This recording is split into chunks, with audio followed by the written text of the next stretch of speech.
sculpture, the Acroteria sculpture, as I said, was done in terracotta, the baked earth, essentially. And one of the famous of them, and that's from a temple in Veii, the town, not far from Rome, so, and which is presumed of Apollo, and that too, in fact, has a mythological underpinning, whereas Apollo is chasing Hercules, and he is moving. Now, this is the end of the 6th century, and by now the Greeks have learned how to present a naturalistic human body, whereas this is still the so-called archaic. It's very stylized, with the so-called archaic smile, which also was a convention at the time in the 6th century. So the Etruscans never quite had the classical period. I mean, their classical period really was the 6th century, because by the into the 5th and the 4th and certainly into the 3rd century, they will be absorbed by Rome. But at this point, Rome, which is just a village and full of very sturdy, very self-reliant peasants, essentially. Rome has no artists, so they have to import the artists. So as such, Tarquin Superbus imported Vulca, if that was the case, to build the temple. It was also the Etruscans who built the first roads and first fortifications. So the sculpture, the Etruscan sculpture here, he's shown as moving with a smile, so presumably the origin of this archaic smile that first appeared in Greece in the early 6th century BC was just to show liveliness, to show humanity, since they still couldn't quite do a naturalistic human body. So the naturalism of humanity, since animals cannot smile, but humans can, and so presumably that's where it comes from. But we don't know for certain. He seems happy, however, even though he's supposed to be angry in pursuit, and his garment clings to him, and clings very much in every anatomic particular, and he too was painted. We don't, not necessarily like this, but we do know that he was painted, and he was presumably part of the quadriga. Quadriga meaning 4 horses, and all of that in terracotta. Another one, also from there, is a female that's done in a very similar style, and she is a goddess carrying a child, which will also be part of the Etruscan art. And she too comes from the roof of the same temple in Veii, and she also lives in the Villa Julia. Here's Veii, right there. There's Rome, there's Veii, Cerveteri, and Tarquinia. This comes from Cerveteri, right here, and it's a very famous piece. This also lives in Villa Julia. There are also others, one of them in the Louvre, for instance, and that is a sarcophagus. Sarcophagus means flesh eater. As I said, the Etruscans, however, cremated their dead. They did not inhume them. So this sarcophagus essentially shows what we had already seen in the tombs. Here again, there's a man and a woman in a very equal, very camaraderie sort of attitude. And this sarcophagus itself was baked in 4 parts, as you see. There's 1, 2, 3, 4, and it was baked and then put together. The most attention that was paid to the torsos by the artists, because in fact the legs don't really relate very well to the body, but the torsos they have the conventional archaic smile, the long hair. Men's torso is nude. A woman is wearing a light shift, and they're talking. It's possible that the man may have, or a woman, held an egg, because an egg was a very important item in Etruscan in Etruscan art, and as we heard from D.H. Lawrence, it was the object of regeneration, and as such, very important. So But this is really what really distinguishes Etruscan cultures from both Greek and Rome. This is it. I mean, the fact is that the equality between spouses. They were a very unique culture in this respect. Very because unique. the Greeks treated women as minors, and the Romans treated them as property. Right. The Greeks too, kind of. Right. There was absolutely. Whereas this was very, very unique. If anything, close to the Egyptians. Oh yeah, exactly. Which again brings in what you were talking earlier about the influences from Egypt in their artwork. Why are they important as a culture? And this is one of the very distinguishing features. I mean, sure, they didn't have the height of classical Greek art, nor did they have the military strength of Rome, but they had a humanity that neither ever really managed to achieve in their own right. Greece for all of its philosophy and Rome for all of its conquest of other culture, Etruria found everything it needed in its own backyard. Thank you. That's a very good point, that is a very good point. Here it is, as you can see here, how little the legs have to do with the torsos. Here are the two of them.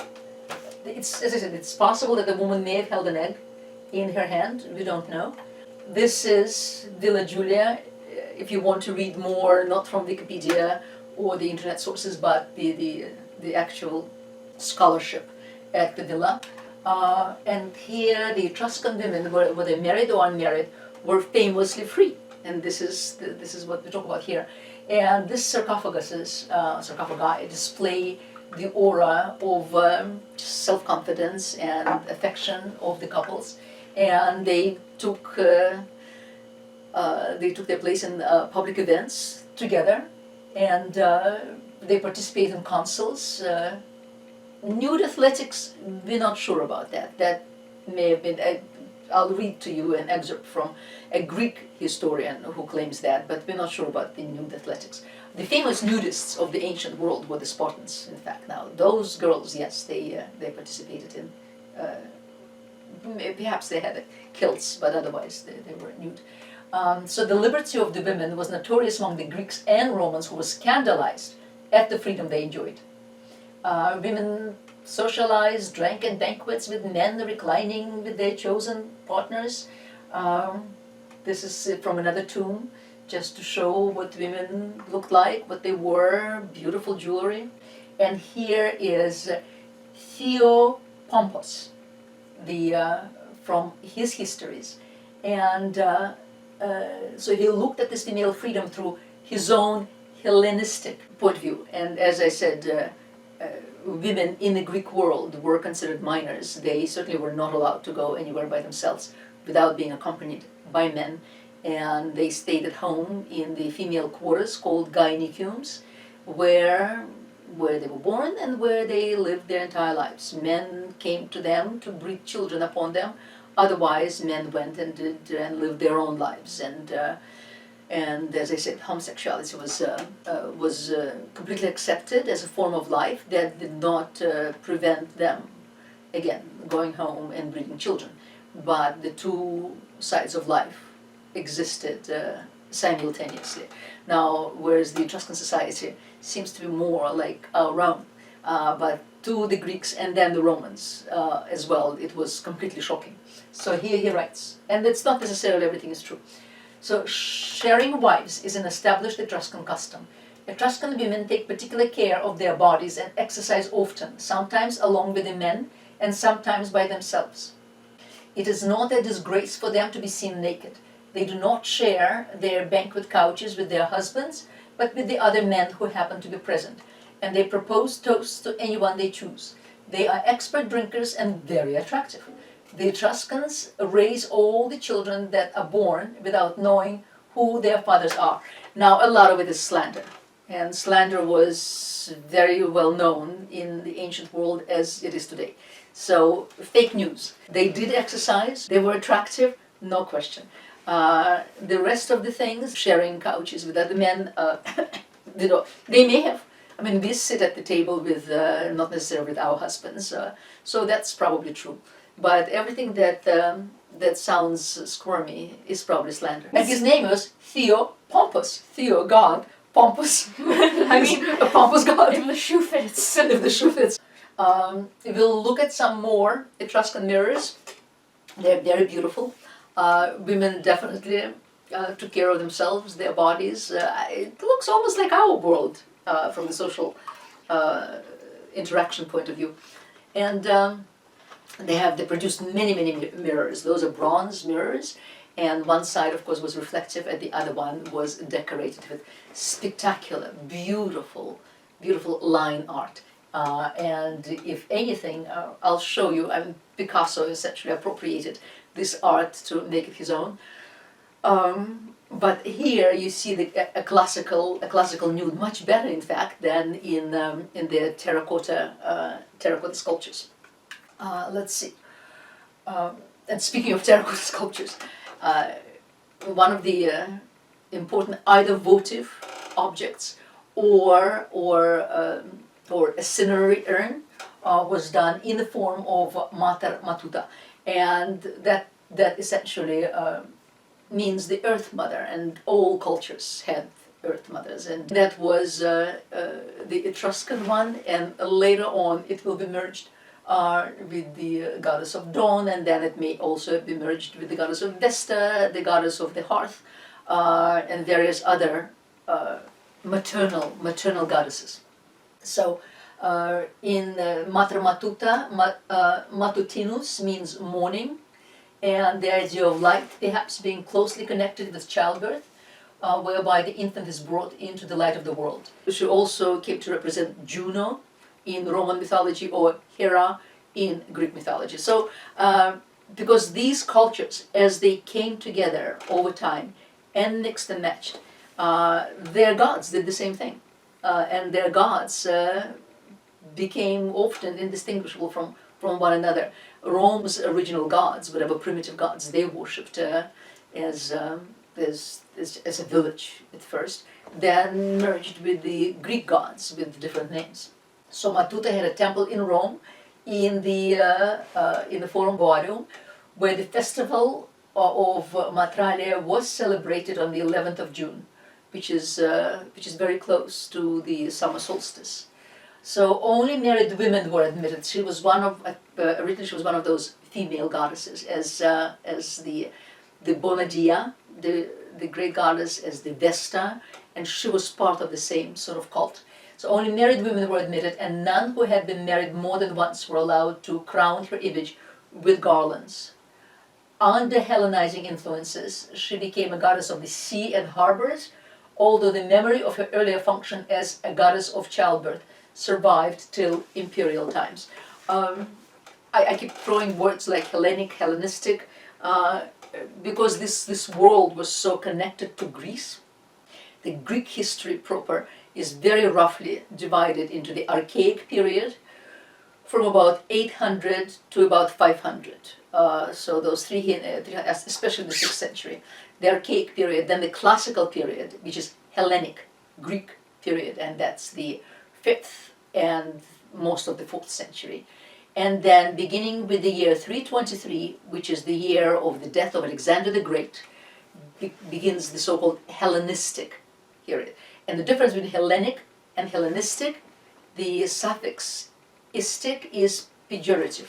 It's sort of it's not a rose. It's rose-like. It's not a tulip. It's tulipistic. This sort of thing. So the culture that came over, that was adopted by the Mediterranean world after the death of Alexander, approximately, obviously it didn't just happen on the command, was Hellenic in its core, but because it absorbed so many other cultures from Egypt, from India, from Middle East, the combination thereof came to be known as Hellenistic. And basically Rome is part of that Hellenistic culture, because it was said that while Rome will conquer Greece militarily, Greece will conquer Rome culturally, as we shall see. So this Mater Matuta we will see often, and Rome will adopt her as well in very different guises. This particular one is a cinerary urn, She is baked in one piece, the torso, with the exception of the head, which is also a lid, and the feet, right here. She is obviously a person of importance and influence, because she's sitting not just on a chair but on a throne with the two sphinxes on each side. And you see these pieces, it's because these items were found in pieces and then put together on a base, as you see here. Here's another cinerary urn with a banqueting man right here, and we saw our sarcophagus, both a man and a woman, the sarcophagus of the spouses, it's called. They were both reclining. But in many cases, a man would recline and a woman would sit at his feet on the same couch during the banquet, which the Romans will later adopt as well in their imperial times. But here, this particular urn, the place of a wife is taken by a female spirit of death, the Etruscans believed in, by the name of Vanth, V-A-N-T-H. And she has two wings, and one wing, as you see, she is extending towards the man as if embracing him and taking him with her. Now, it may not be immediately apparent which element and which limb is where, but it was at the time, because again it was all painted, so you could tell immediately what goes where. Here you see the influence of the Greeks. Well, the number one thing you see is that the archaic smile disappeared completely. I mean, it's normal that she wouldn't have it, since she is the spirit of death, but it's disappeared from men's face, and then the physique has also taken on Greek classical elements. But by this time, Rome is making its power felt. So the smiles were disappearing from the faces of the Etruscans. And speaking of Banth, this is the Anina family tomb. And because the Etruscans so much believed in various spirits of the dead, here they are portrayed on the wall. So his name is Karun, and she is Vanth. And where some of these entities could be more malevolent, there seems to be a general consensus in also in their protective roles. Sort of the same thing as in this case here, Vanth seems to be, yes, I mean, putting her wing onto his shoulder, but also the wing takes the place of an arm put over one's shoulder, that I'll protect you, I'll be there for you. And it's in this spirit that these perhaps are united. Sometimes the door is open, so one could in fact look in, but then there are a number of these tombs that one can walk in, and this is one of them. So the Etruscan underworld, as I had mentioned before, was plagued by monsters, and some of them are as familiar as Cerberus, which is a three-headed dog who guards the entrance to Hades, Geryon, the giant warrior, or the Gargons, the Medusas, whose gaze could turn a man into stone, and Medusa is one of the three Gargon sisters. All these perils, and those that we don't know about, given the scarcity of written sources, suggest that the presence of the stern Vanth and the brutal Karun were essential for the survival of the soul. Sort of, as I was saying before, it's somewhat close to the Egyptian religion, which also, of course, very sophisticated. But when one goes into the Egyptian tombs, one sees all sorts of monsters that the one must overcome in order to reach bliss. Here is again Cerveteri, and every time we talk of Cerveteri, so there's more carving in the tombs. And this again is the sort of like an interior of a house. Not only that, but look, they also carved the shields, as we saw the shields before in the 6th century, but also ropes and knives and utensils and wine cups, and even the bed itself. Look, even the beds are carved with pillows right there. And here, so these would be for the more important, the paterfamilias and the important members. And then there's spaces, there are a 3 dozen spaces here that are obviously meant for for other members of the family where the funerary urns, where cinerary urns would be placed. Sort of everything would be painted. This is just to give you an idea of what it may have looked like, an approximation. So an artist stuccoed everyday items onto the wall, items that the deceased might need for the afterlife. Weapons, armor, tools, domestic animals. There's a house cat on the left column, right there. So, and then, you see these places here, they would probably be taken up, as in this tomb, taken up by these cinerary urns. And they, this is the later times, and here's our Matra Matuta again, right here, with the head is missing, and a man who is holding a scroll with the garland over his neck, and he certainly does not look happy. There's no longer happiness in these features, but these are just the examples of the urns. This is fascinating. As you see, this is already very much the Roman period. It's in fact 89 will be social wars, at which point everybody will be absorbed. But Etruria by now has pretty much ceased to exist, or Etruscan cities. I mean, they obviously still have very much their traditions, but they're being absorbed by Rome.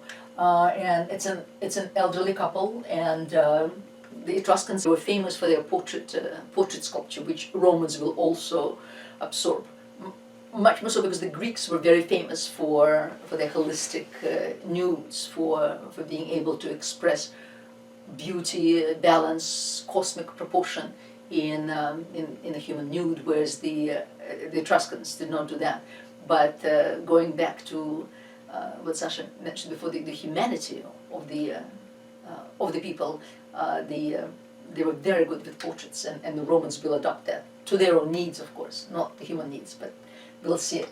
And here are two people. A man is wearing a headdress, and a woman, she is lying on her stomach and looking up at him. They're not idealized in any way or form, and as such is a very interesting lid to an urn. And clearly, they're clearly portraits. Going back to the 4th century or 300, here to these two are actually in Boston, so if ever you're in Boston you can see them. Boston has an absolutely brilliant art museum. So here they are, here's two married couples who are in their marriage bed in loving embrace, and that in itself is very beautiful. Came from the tomb in Etruria, in Volke, so it's not far from Tarquinia. It's to the north of Tarquinia. So these in itself, and these are very naturalistic. In fact, there's no longer that archaic stiffness about them. They look very naturalistic. And speaking of sculpture, the Etruscans did, by the year 400, as you see, were clearly very aware of developments in Greece, because I mean the most famous and the most influential male nude sculpture in Greece was the Rhyphorus, which means spear bearer, and by the artist Polykletus in the 5th century BC. So he presumably had a spear right there in his left arm and over his left shoulder, and this was the example of a contrapposto, of the counterbalance of every limb in the body. Just when all the weight is placed on one leg, the right leg in this case, and then the body shifts to balance itself into a comfortable position. And Polykletus got it. Not only he got it, but he also wrote a treatise on the perfect proportion. So this is called a canon. Unfortunately, the treatise has been lost, so we don't know how he arrived at it, but superficially it became the most famous sculpture, and all male sculpture afterwards, whether dressed, undressed, most of it was based on the Rhyphorus, and we'll see it time and time again. And this is our Mars of Todi. Right there is, the Etruscans were brilliant metal workers. So they based their Mars of Todi, as you see, on the Rhyphorus, It's hollow cast bronze, which is also called the lost wax technique. The technique is not lost, it's the wax that gets heated and is lost. It's possible there was a very famous bronze shop in Orvieto, and it's possible that came from there. It was found near the town of Tori, at the site of the ancient sanctuary, presumably dedicated to the god Mars. That's why he's called Mars of Tori.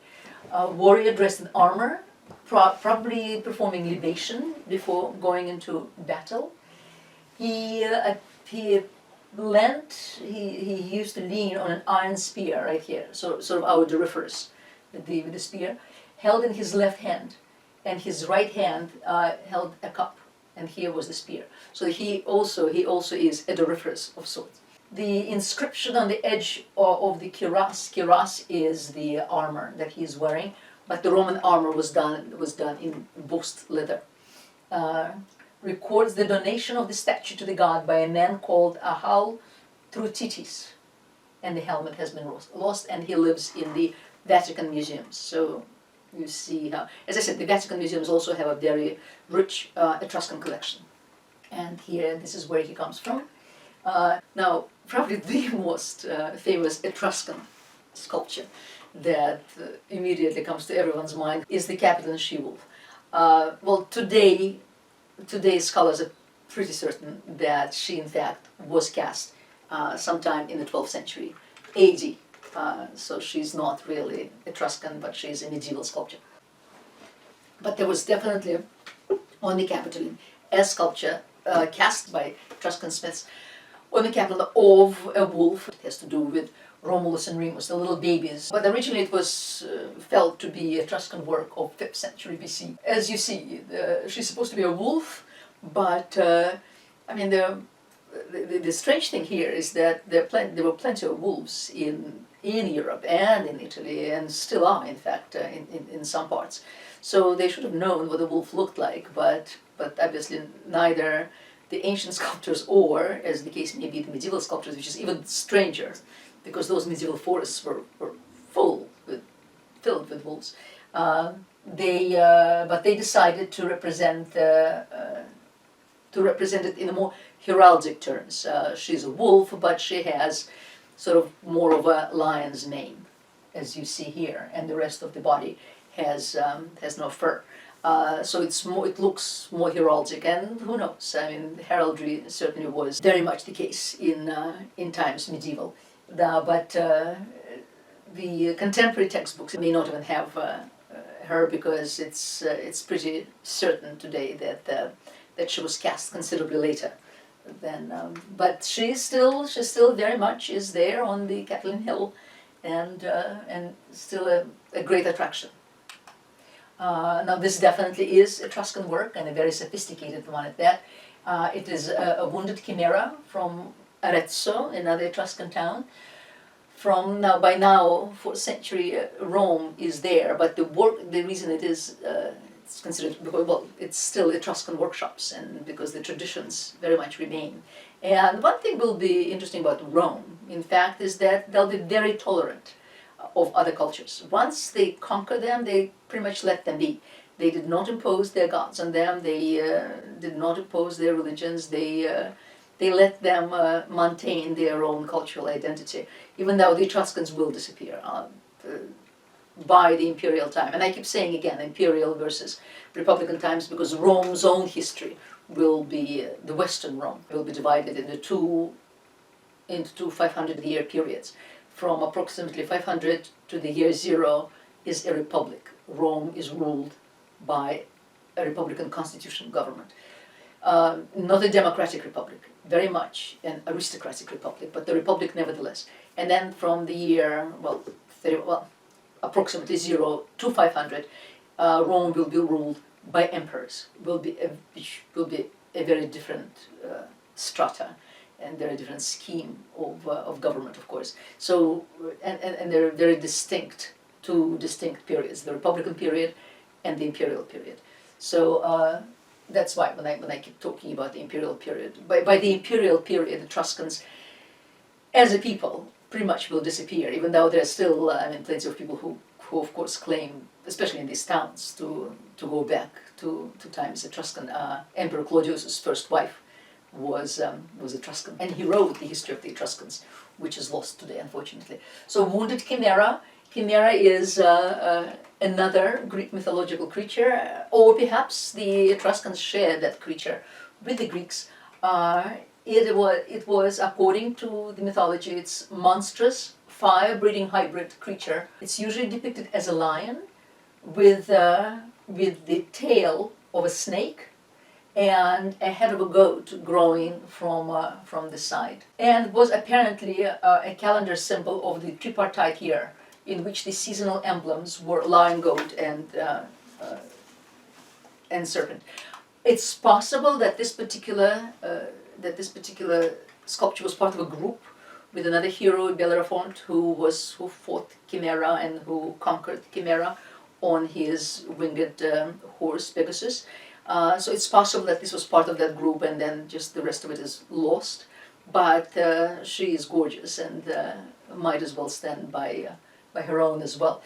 She's done with the perfect understanding of anatomy, even if the mane itself is very stylized, but there is stylized in a very sort of rational, very beautiful pattern. Again, most of the ground architecture is lost, but at some point,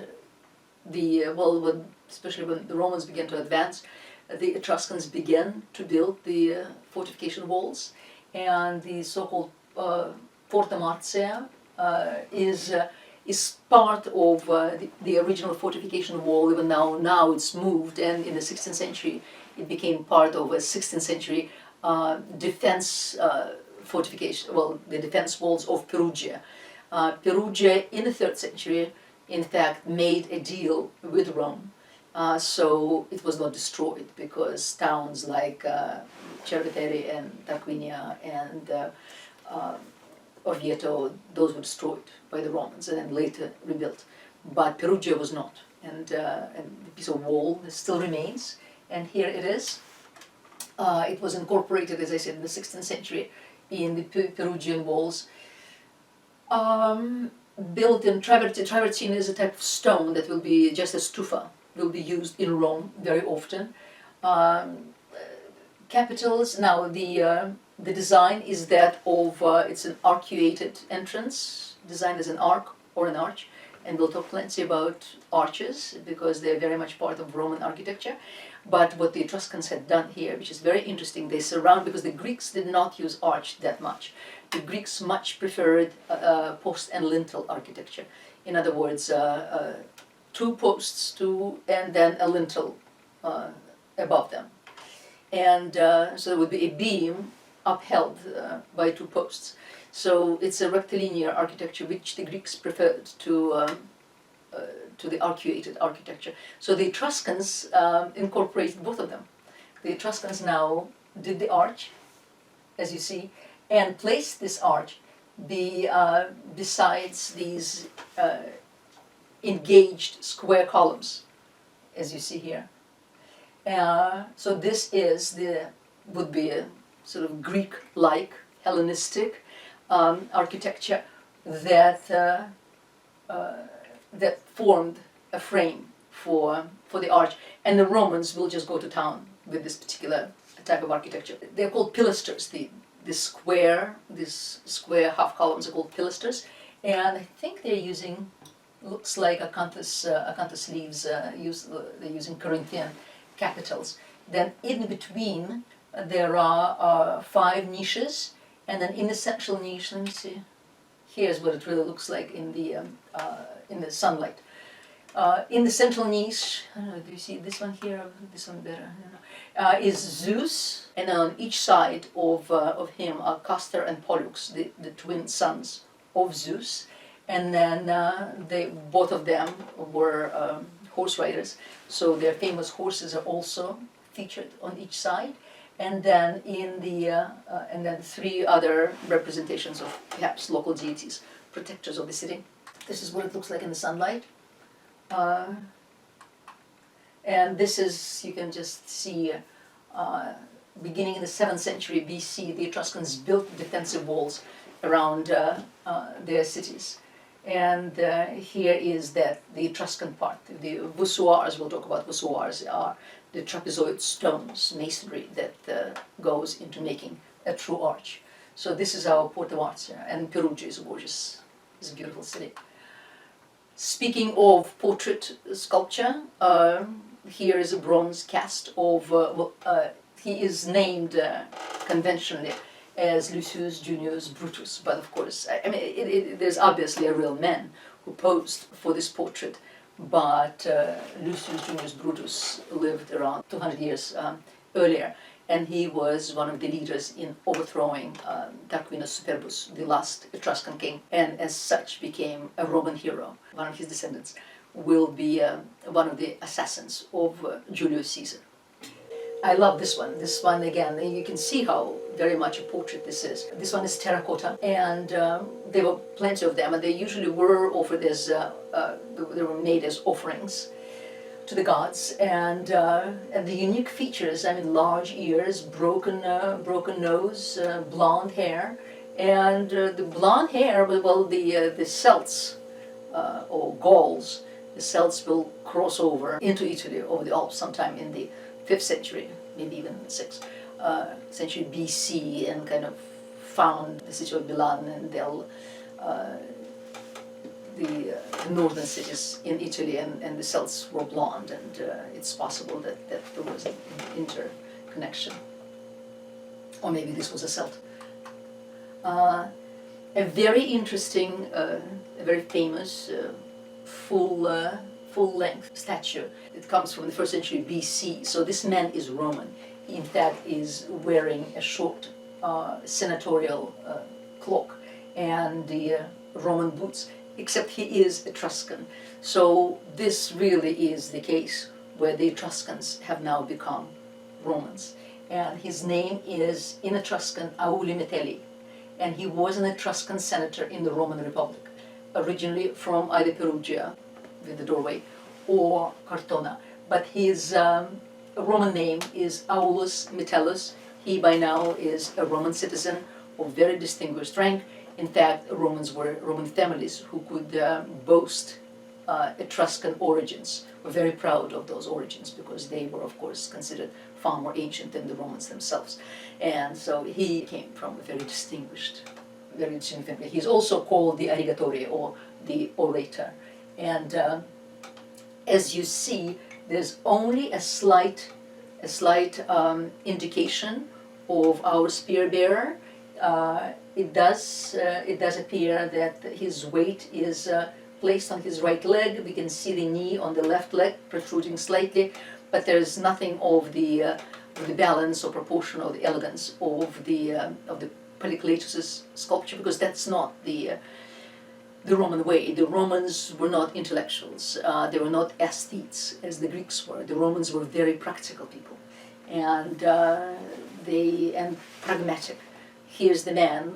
This is it's 1st century BC. It's still the Republic, and in the Republic, one has to make speeches to gain support, and therefore the skill of the oratorial skill was very, very important, and this became a very important sculpture in this respect.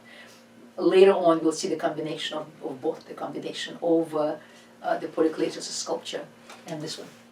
Another, I mentioned mirrors before, and this is the back of a mirror, going back to about 400, and then the Romans too, of course, adopted that skill and had the traditional Etruscan workshops produce them in huge quantities. And as I said before, believed in divination and their ability to tell future by watching bird patterns or thunderstorms or animal entrails. I know this appears all the time because it was so very important for the Etruscans. So augury, reading natural signs, was often represented on their mirrors, as mirrors themselves were believed to reveal the future.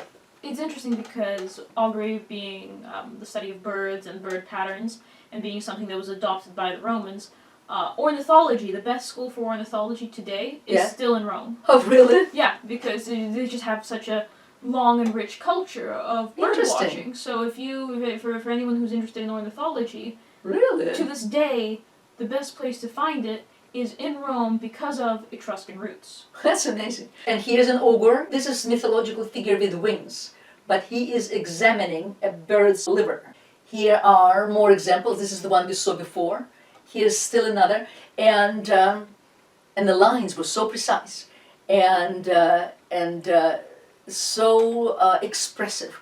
One line, the Etruscans achieved this incredible ability with being able to express a significant movement, significant emotion with just one line. And guess what? This is exactly, when you look at Pablo Picasso, some of his drawings, line drawings, they come directly from the Etruscans. These are just the approximate dates. So the kingdom, I said circa 800, it was, I think it's considered April 21st, the year 753, the founding of Rome. And then up until 510, 509 actually, is the kingdom of Rome. And then, so this is about 250 years. Then the Republic begins at about the year 500, as you see. Skip the Punic Wars, we'll talk about them separately. So from about 510 to the assassination of Julius Caesar in the year 44, but then figure from the year 0. From the year 0 till the year 500 is the empire. So the first 500 years is the Republic, and then the next 500 years is the fall of the Western Empire in the year 500, and then begins the Byzantine Empire, which is a separate subject of study. Still a continuation of the Roman Empire, but nevertheless a different entity. So you may want to refer to this chart. It's very small, because otherwise you look at the charts of Roman history and there are just so many dates, because so much happened. These are just the very, very, very basic events in the history of Rome. I'm just very quickly going to tell you about the foundation myth of Rome. We'll go far more into it in the course of the semester, but just so you know. Now you know what came before Rome and the historical Etruscans.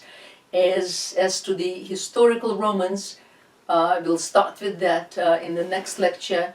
There are absolutely no written sources from the foundation of the city in 753. So whatever sources we have about the history of Rome, everything was written almost 700 years later. So we know whatever we know is from mythology, and I'll give you a very brief mythological context. Here is future Rome, but first we'll go to Albalonga right here, because as you see, there are all sorts of tribes living in this area. There are the Sabines, there are the Pellini, there are the Samnites, there's the Piceni, there are the Boiski, there are all sorts of tribes, and they're all living around the area. Rome doesn't exist yet. Etruscans, of course, are to the north, and this is the Albalonga.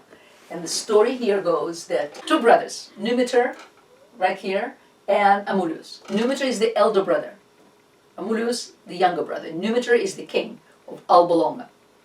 Amulius is envious.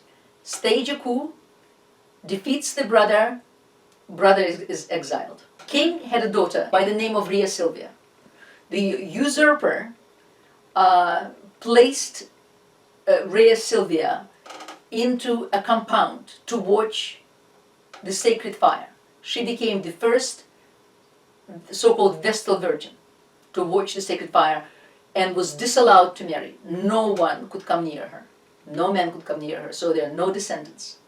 But God Mars, of course, has no borders. He sees her, he loves her, he appears to her from the fire, he impregnates her. She gives birth to Romulus and Remus. A usurper is beside himself and tells a servant to put the twins in a basket, send them down the Tiber into the great big sea where they would drown. But they don't drown, as usually the case. The basket comes ashore, where it is found by a she-wolf. This is actually very nicely indicative of the mindset at the time, of sort of the mindset of ancient people, Greek and Roman, which is that so often children were abandoned and were exposed at birth because they simply wouldn't be able to survive, and Right. instead they would simply be a drain on their resources for their already healthy children. However, we see through stories like this that the people at the time felt actual guilt and remorse over the exposing of their children. So they made up myths in which when their children were exposed, they would come and find either a friendly shepherd or a she-wolf who would tend to them.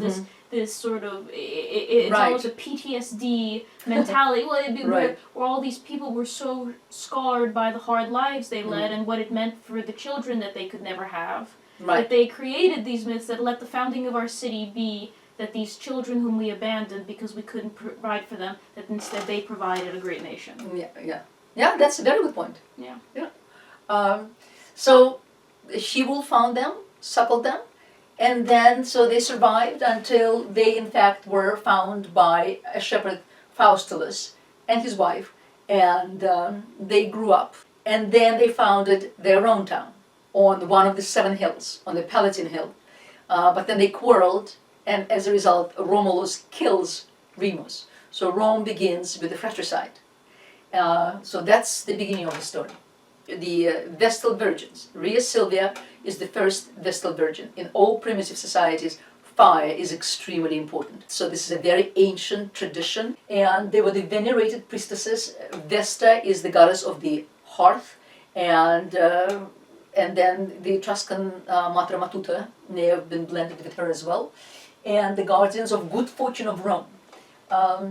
And they were of very great elevated social status, and in public games they sat next to the emperor. The one thing is that they could never marry, and they had to remain virgins until the age of 40, when they were released from their duties, and then they could marry. But not until then. If they were accused of breaking their vows, they would be buried alive. Here, these are our 7 hills. There's the 2 most important ones are the Palatine Hill and the Capitoline. So the Palatine Hill, that's where Rome was founded. And the Capitoline Hill, a head was presumably discovered there, Capita, so it became the capital. And that's where the Temple of Jupiter that we saw, that's what the first Temple of Jupiter was built, on the Capitoline Hill. And then slowly but surely other hills came into province, particularly Aventine, Caelian, but in between these hills there was just marshland. At first, nothing but marshland. And the original Romans, now this is where myth and then history get combined. They traded in salt. Of course, they were peasants. They tilled the lands around, and then they met together during the trade times in the forum. A forum right here underneath all these hills. And a forum is a marketplace. That's all it is.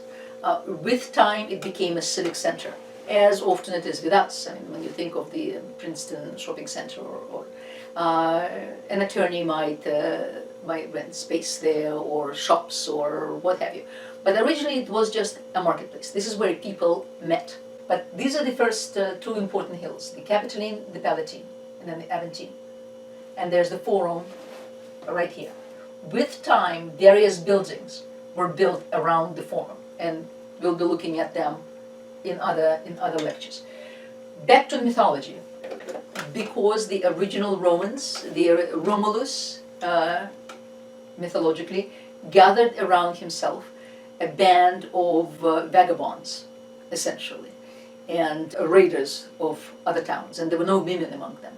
And yet Romulus wanted to perpetuate his name, he wanted to perpetuate his newly founded city. He needed women for that, but women were not to be had. They appealed to the Sabines, right here, not the Etruscans, the Sabines, to marry their daughters. But the Sabines would have absolutely nothing to do with them, because they regarded them as vagabond scum that raided trade routes and were good for nothing. At which point Romulus devised a scheme. During trade fairs, the honor required that those who come to the fair do not bear weapons. And at some point during a fair, The Sabines came en masse, and to those trade fairs, you know how the fairs are with us. I mean, the whole families would come to celebrate, to sell their produce, to have music, to dance. So the Sabines would come to the fairs together with other tribes, at which point Romulus and his gang attacked them, and presumably not killed, but they attacked them and kidnapped their marriageable daughters and made them their wives. They made them their wives, and later Romans were also extremely proud of having Sabine blood. And just as the Etruscan blood, the Sabine blood, those were all bloodlines considerably more ancient than the Romans themselves. And this became known as the abduction of the Sabine women. In the 17th century, a great French painter by the name of Nicolas Poussin includes now the imperial architecture, which of course, as you can imagine, when it happened, if it happened, back in the year 800 BC or so, there was no architecture, and whatever little huts there were certainly not made of stone. But Poussin now imagines the event, again in heraldic terms, more mythological terms, more than naturalistic terms, sort of as our the wolf, the Capitoline wolf is imagined more in heraldic terms, not naturalistic. So he now places the event within the history of the great Roman Empire, and the great Roman Empire here is conveyed through the great Roman classical architecture. And in fact, because he was a neoclassicist, Poussin, every attitude, every nude, every expression of woe is taken, in fact, from classical antiquity and from sculptures, the images of classical antiquity. But at any rate, so here stands Romulus himself, who guides the abduction of these women. And then, about 150 years later, another neoclassicist. Neoclassicist means men who live long after the classical period, whether it's Greek classical period, Roman classical period, or Renaissance for that matter. And they emulate those styles, they become the neoclassicists. So hence neoclassicism. Another neoclassical artist by the name of Jacques-Louis David painted the continuation, because these Sabine girls became wives and mothers and were treated well by their husbands, and now they had children. But inevitably another discourse appeared between the Sabines and the Romans, and in this case now the women stood between the brother and the husband. Very clearly a male narrative. We abducted these women, but they loved us so much because we treated them so well that in fact they stood on our side. And this is the continuation of the others. In fact, David, if anything, David did not pretend to have all this neoclassical, or rather classical architecture in his painting. What David did, he painted the Torpaean rock, which is the rock that juts out of the Capitoline hill, and from which Romans threw off their offenders. And still, at the time, they did not have fortification walls, but they will have them a little later. So, there you see the temple of Jupiter, of the Capitoline Jupiter. But all the action takes place at the bottom, in front of us. So this is the abduction, and this is reconciliation. After Romulus, there will be other kings of Rome, even though Rome itself, you must understand, is the size of perhaps just 1/10 of the TCNJ campus. It's just a tiny, tiny little village. But chieftains, let's call them chieftains. And then, as we know, the last three at least will be Etruscan, because Etruscan civilization will spread to the south and will take over Rome. And this is where our Lucius Junius Brutus comes into play. The abduction of the Sabine women is one topic, and another one is the rape of Lucretia. She was a wife of a nobleman, a Roman nobleman, but she caught the eye of the son of Tarquinius Superbus, who raped her. And at this point, then, all other Roman noblemen came together, including our Lucius Brutus, and deposed the father. None of these stories probably are true, but they grew out of certain traditions. Let's see, prior to the establishment of the Roman Republic, Brutus led the revolt that overthrew the last king after the rape of Lucretia at the hands of his son, Sextus Tarquinius. And the account is from Livy. And Livy, again, wrote at the end of the 1st century BC at the behest of the future emperor Augustus. Well, it seems that we have come to the end of the lecture, and we'll see you soon.